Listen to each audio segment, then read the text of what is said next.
దేవుని ఘనమైన నామమునకు స్తోత్రములు. ఈ వాగ్దానం వింటున్న మీకందరికీ మన ప్రభువును ప్రియ రక్షకుడైన యేసుక్రీస్తు నామములో శుభములు, మా హృదయపూర్వకమైన వందనములు తెలియచేస్తున్నాం. ఈరోజు దేవుని వాగ్దానం కీర్తనల గ్రంథం 17వ కీర్తన 15వ వచనం.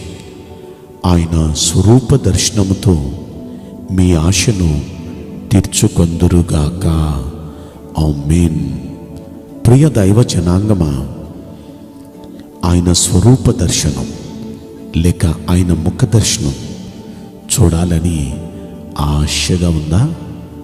అలాంటి ఆశగల మీరు ఆయన స్వరూప దర్శనంతో, ఆయన ముఖ దర్శనంతో మీ ఆశ తీర్చుకొనబోతున్నారు. మీరు నిశ్చయంగా మీ ఆశను తీర్చబోతున్నాడు.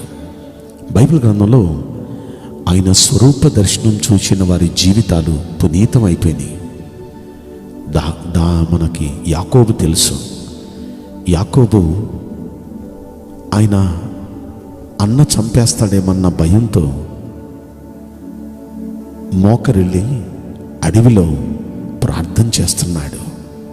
ఒంటరి వాడిగా మిగిలిపోయి తన భార్యల్ని, తన పిల్లల్ని, తన దాసదాసీల్ని అందరినీ బెబ్బేకు అనే రేవు పంపించేసి ఒంటరి వాడిగా మిగిలిపోయి దేవుని పాదాల దగ్గర పెనుగులాడుతున్నాడు. ఆ రాత్రి దేవుడు దిగి వచ్చి ఆయన స్వరూప దర్శనం చూపించాడు. ఎప్పుడైతే దేవుని స్వరూప దర్శనం యాకోబుకు దొరికిందో అతడు అదృష్టవంతుడైపోయాడు. అప్పటి వరకు యాకోబుగా పిలువబడిన అతగాడు ఆ తెల్లవారుజాముకి అతని పేరు ఇజ్రాయేలుగా మార్చి అదృష్టవంతునిగా చేసేశాడు. ఆ ఇజ్రాయేల్ గురించి మోషే మాట్లాడుతూ అంటాడు, ఇజ్రాయేలు, నీ భాగ్యం ఎంత గొప్పదయ్యా! యెహోవా రక్షించిన నిన్ను పోలిన వాడెవడున్నాడయ్యా?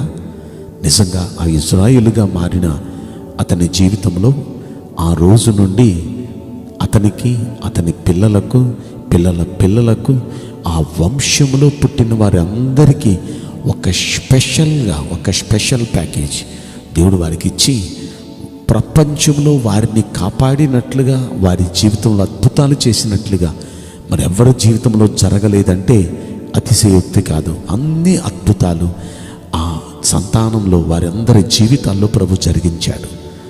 అలా చేయటానికి గల కారణం వారి తండ్రి ఆయన ముఖదర్శనం చూచాడు. యాకోబు దేవుని ముఖదర్శనం ఆయన చరిత్రనే మార్చేసింది. ఈ తెల్లవారుజామున దేవుని పాదాల దగ్గర గడుపుతున్న ప్రియ దైవ జనాంగమా, మీరు కూడా ఆయన ముఖదర్శనం చూడబోతున్నారు. ఆయన స్వరూప దర్శనంతో మీ ఆశ తీరబోతుంది.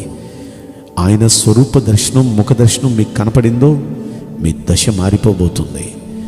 మీ భయంకరమైన పరిస్థితి అదృష్టకరంగా మారిపోతుంది. సమస్యలకు పరిష్కారం, మీ అశాంతి శాంతిగా, మీ శాపం ఆశీర్వాదకరంగా, మీ చీకటి వెలుగుగా, చేదైన మీ జీవితాలు మధురంగా, ఆశ్చర్య కార్యాలు మీ జీవితాల్లో జరగబోతున్నాయి. ఆయన ముఖ దర్శనం చూడటం అది ఎంత భాగ్యం! ఆయన స్వరూప దర్శనం అది ఎంత గొప్ప భాగ్యం! దావీదు భక్తుడు 63వ కీర్తనలో దావీదు భక్తుడు ఒక ప్రార్థన చేస్తాడు. అదేంటంటే, దేవా, నా దేవుడవు నీవే, వేకువనే నిన్ను వెతుకుతాను. ఎందుకంటే నీ బలాన్ని, నీ ప్రభావాన్ని చూడాలని పరిశుద్ధాలయమందు నేనెంతో ఆశతో నీ తట్టు కనిపెడుతున్నానయ్యా. నీళ్లు లేక ఎండిపోయిన దేశంలో ప్రాణులు ఎలాగైతే నీటి కోసం తహతహలాడతాయో అయ్యా, నిన్ను చూడాలని ఆశతో నా శరీరం కృషించిపోతుందయ్యా, తహతహలాడుతుందయ్యా. దేవుని మీద ఎంత ఆశ! దేవుణ్ణి ముఖదర్శనం చూడాలని ఎంత ఆశ! ఆయన 27వ కీర్తనలో కూడా ఒక చక్కని మాట అంటాడు. 4వ వచనంలో, యెహోవా యొద్ద ఒక్క వరం అడిగాను, దాన్నే నేను వెతుకుతున్నాను. అదేంటంటే యెహోవా ప్రసన్నతను చూడాలి, ఆయన ఆలయంలో ధ్యానించాలి, ఆయన ప్రసన్నతను చూడాలి. ఏమి ఆశ అండి! దేవుని ప్రసన్నత చూడాలి, ఆయన ప్రత్యక్షతలను చూడాలి, ఆయన వెలుగును చూడాలి. నిజంగా ఆయన మోకరిల్లి పరిశుద్ధ ఆలయమందు ఎంతో ఆశతో ఆయన బలాన్ని, ఆయన ప్రభావాన్ని చూడాలని ఎంత ఆసక్తిగా ఈయన కనిపెడుతున్నాడో, అలా కనిపెడుతున్న ఇతగాని జీవితంలో ఈ 17వ కీర్తనలో 15వ వచనంలో అంటాడు, నేనైతే నీతి గలవాడనై నీ ముఖదర్శనం చేస్తానయ్యా. ఎందుకంటే ఆశగా అడిగాడు కాబట్టి ఆయన ముఖదర్శనం చేస్తున్నాడు అని అంటాడు. నేను మేల్కొనినప్పుడు నీ స్వరూప దర్శనంతో నా ఆశ తీర్చుకుంటానయ్యా. అంటే లేవగానే, మేల్కోగానే నీ స్వరూప దర్శనంతో, నిన్ను చూడగానే నీ స్వరూప దర్శనంతో నా ఆశ తీరిపోద్దయ్యా. ఈ రోజున ఆయన ముఖ దర్శనం, ఆయన స్వరూప దర్శనం చూడాలని మీ ఆశ కూడా తీరబోతుంది. కోరహు కుమారులు వాళ్ళు 84వ కీర్తనలో 2వ వచనంలో వాళ్ళ ఆశను తెలియపరుస్తారు.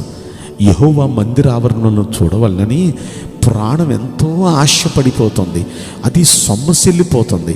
జీవము గల దేవుని దర్శించటానికి హృదయం, నా శరీరం ఆనందంతో కేకలు వేస్తుంది. అది నిజంగా ఆ దేవుణ్ణి, ఆయన బలాన్ని, ఆయన ప్రభావాన్ని, ఆయన ముఖ దర్శనాన్ని చూడాలని కౌరవ కుమారులు ఎంత ఆశపడ్డారో, ఎంత ఆశపడిన కౌరవ కుమారులకు ఆ దర్శనం దేవుడు చూపించాడు. అందుకేనేమో 84వ కీర్తన మొదటి వచనంలో అంటారు, సైన్యములకు అధిపతియగు యెహోవా, నీ నివాసాలు ఎంత రమ్యాలయ్యా. అంటే చూచిన వారే కదా చెప్పగలరు. ఇలాగా ఆ ముఖ దర్శనం చూచారు, వారి ఆశ తీరింది, వారి బ్రతుకులో పరిస్థితులన్నీ మారిపోయినాయి. ఆయన్ని, ఆయన ప్రభావాన్ని, ఆయన బలాన్ని, ఆయన ముఖ దర్శనాన్ని, ఆయన స్వరూప దర్శనాన్ని చూడాలని ఆశ కలిగి ప్రార్థన చేస్తున్న ప్రియ దైవ జనాంగమా, మీ ఆశ తీరునుగాక. ఆయన ముఖ దర్శనం చూచుట ద్వారా మీ స్థితిగతులు మారిపోనుగాక, మీ శాపం ఆశీర్వాదంగా మారునుగాక. ఇట్టి కార్యాలు ఈ వాగ్దానం వింటున్న ప్రతి జీవితంలో మన మంచి దేవుడు జరిగించునుగాక.